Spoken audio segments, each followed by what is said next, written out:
자, 오늘부터 우리 열왕기상 말씀을 보도록 하겠습니다. 다윗에 이어서 솔로몬의 왕이 등극하는 장면 우리가 계속 앞으로 보게 될 것입니다. 먼저 오늘은 1장 1절부터 4절 보도록 합니다.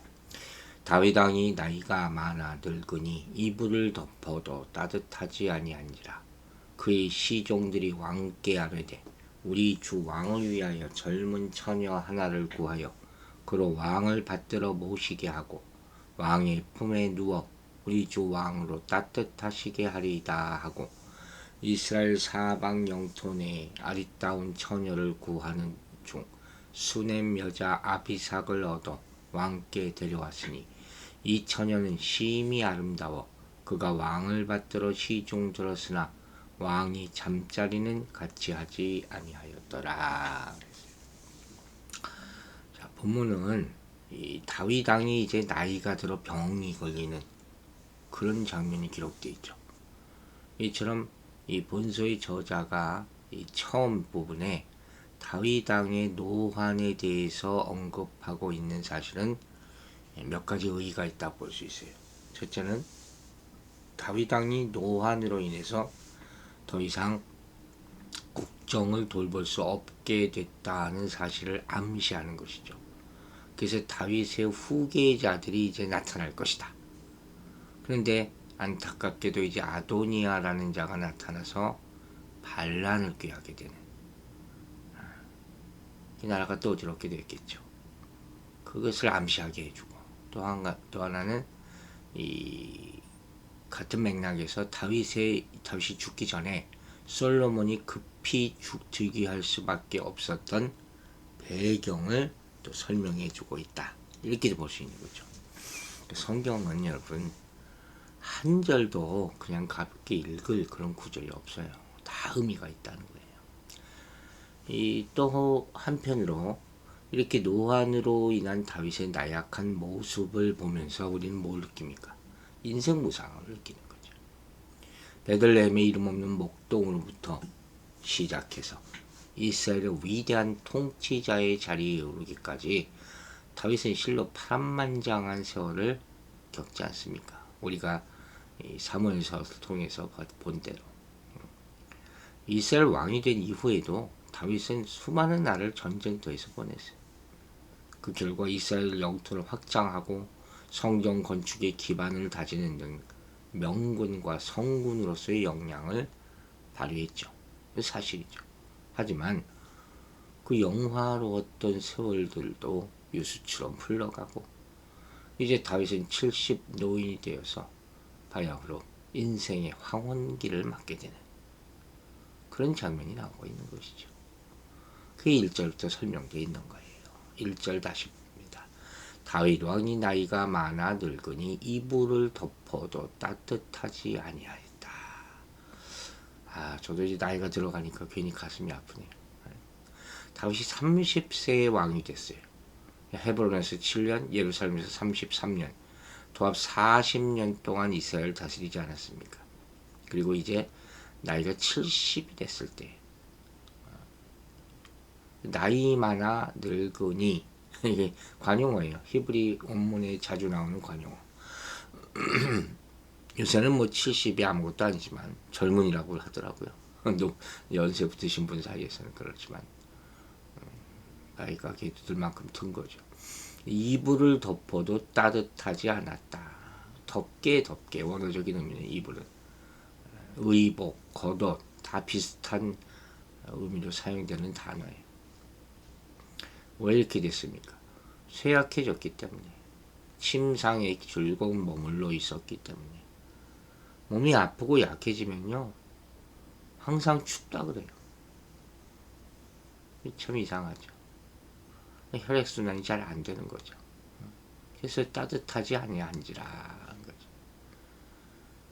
그러니까 이렇게 몸의 온기가 떨어졌다는 것은 나이가 많아서 오는 것 꼭 그렇다고 볼 수 없죠. 이유가 있겠죠. 이렇게 된 이유가 젊은 날의 고생이 그 결과를 가져왔다 이렇게 할 수도 있는 것이죠. 또 혹 병이 들었을 수도 있겠죠. 여하튼 다윗의 초기의 삶을 보면 망명 생활도 하고 숱한 전쟁으로 인해서 온갖 풍파를 겪지 않습니까? 또 말년에는 내부적으로 집안의 불안이고 반란, 살인, 음모, 심신이 지칠 대로 지쳤을 것이에요. 이건 그의 삶이 그랬으니까. 특별히 밧세바와 간음 사건 이후 하나님의 징계로 겪었던 집안의 불화가 결정적으로 다윗을 노쇠케 만들었을 것이다. 근심 걱정이 끊이지 않았었겠죠.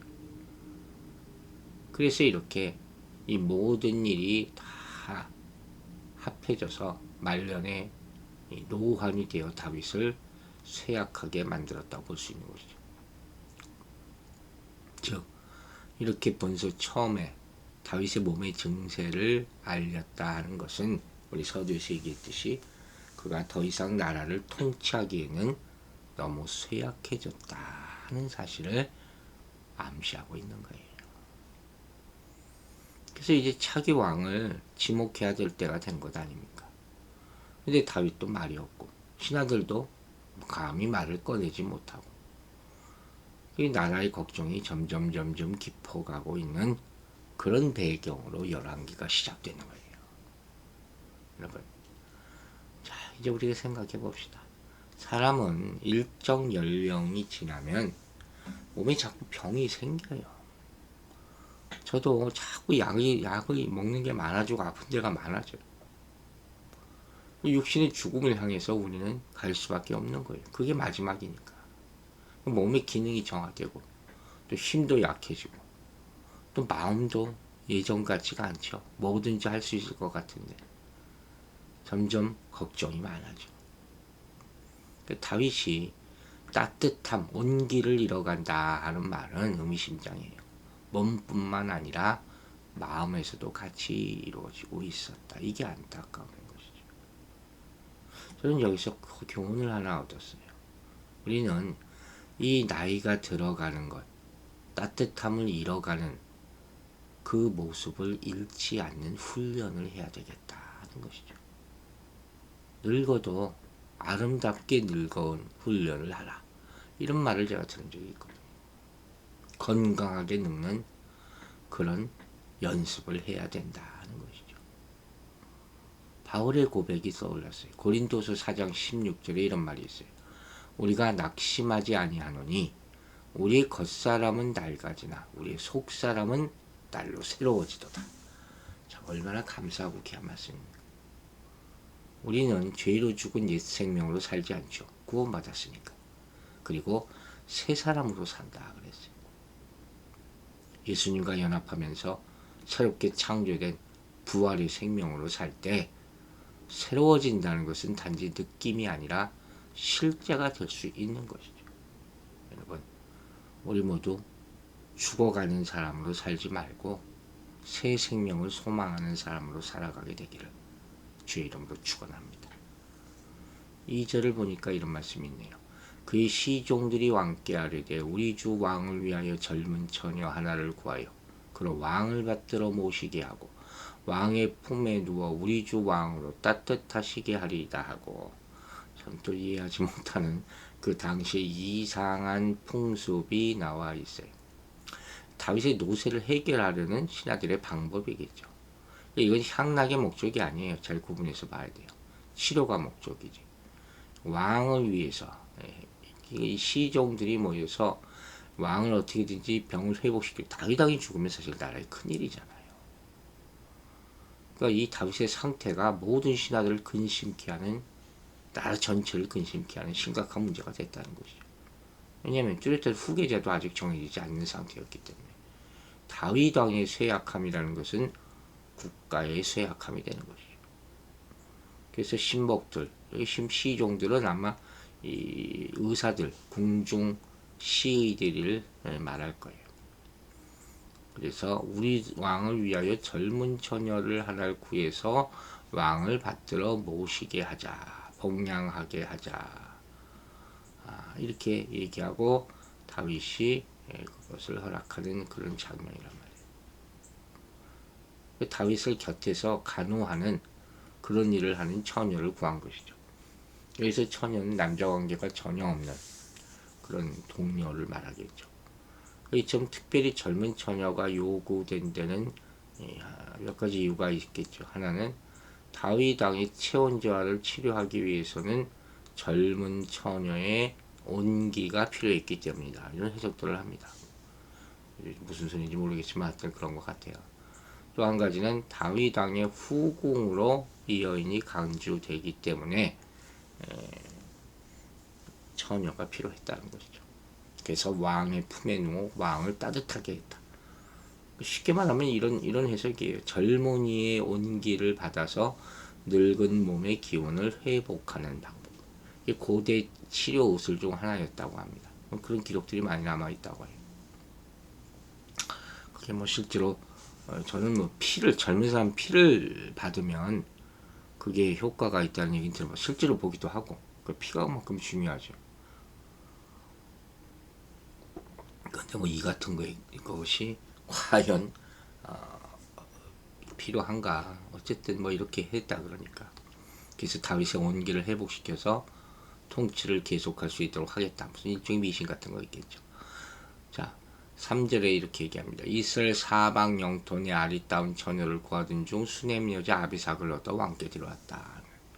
수넴은 어디입니까? 나사렛에서 약 11km 떨어진 이 헬몬산 남동쪽 기슭에 위치한 이사갈 지파의 고을이죠. 지금의 술렘이라고 일컬어지는 그런 곳이죠. 이것은 비옥한 농토와 숲으로 둘러싸인 또 미인이 많기로 유명한 그런 고장이라고 합니다. 거기서 뭐 뽑혀가지고 왔다는 거겠죠. 아비삭이라는 여인이 데리고 왔어요.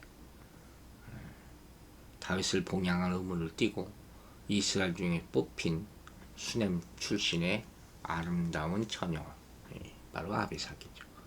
이름의 뜻을 찾아보니까 나의 아버지는 방랑자다. 뭐 이런 뜻이 있네요. 4절에 그 여인에 대한 표현이 나와 있습니다.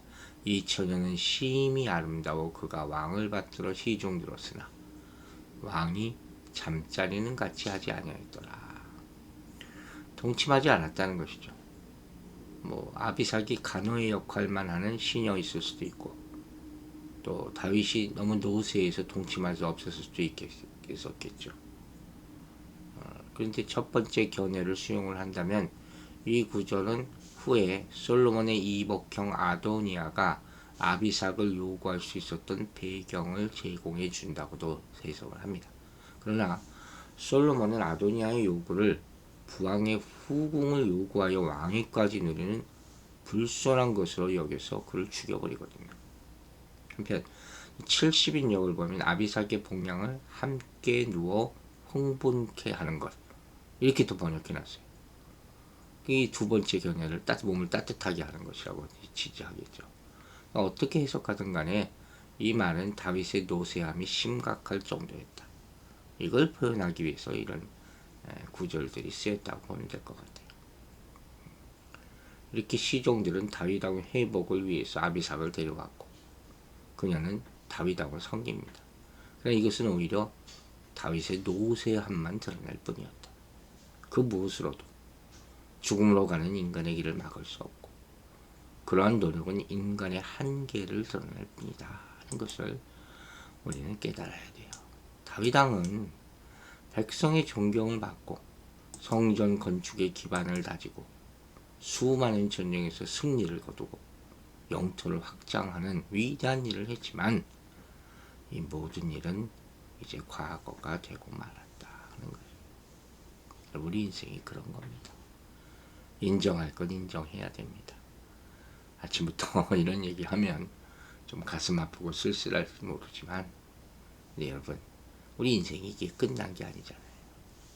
인간으로서 우리는 죽을 수밖에 없어요. 하지만 우리에게 하나님은 예수 그리스도를 보내주시고 영생의 길을 열어주시지 않았습니까? 성도들은 이것을 날마다 기억하고 감사해야 할 줄로 믿습니다. 기도하겠습니다. 아버지 하나님, 이 아침에도 우리에게 말씀 주심을 감사드립니다. 이제 열왕기상을 보기 시작하면서 첫 부분에 다윗이 늙은 때의 모습을 보게 하심을 우리에게 또 교훈을 주심을 감사드립니다. 모든 사람이 쇠약해집니다. 병이 생기고 약해지고 이전과 같이 그렇게 강하게 활동할 수가 없어집니다. 우리 인생을 가는 마지막을 이제 준비해야 될 때가 다가오고 있습니다. 그런 낙심치 말게 해주시고 예수 믿게 하심을 감사하면서 이제 천국으로 가는 준비를 하는 우리 모두가 되게 하여 주시옵소서. 우리가 이 땅의 것에 더 큰 소망을 두지 말고 이제는 점점 내려놓고 준비하는 삶을 살게 하여 주시고, 그러는 동안에 정말 하늘나라 갈 때까지 밝고 건강한 몸과 마음으로 하늘나라 부름받아 갈 수 있는 그러한 모두들이 되게 하여 주시옵소서. 끝까지 소망을 잃지 말게 하여 주시고, 하나님께서 살아계시다면 우리 모든 교만을 내려놓고 성령이 주는 그런 말씀만 붙잡고 하루하루 살아가는 우리들이 되게 도와주시옵소서. 우리 성도들 모두 말씀으로 충만한, 성령으로 충만한 하루가 되기를 간절히 바라고 기도하며 예수 그리스도의 이름으로 기도했습니다. 아멘.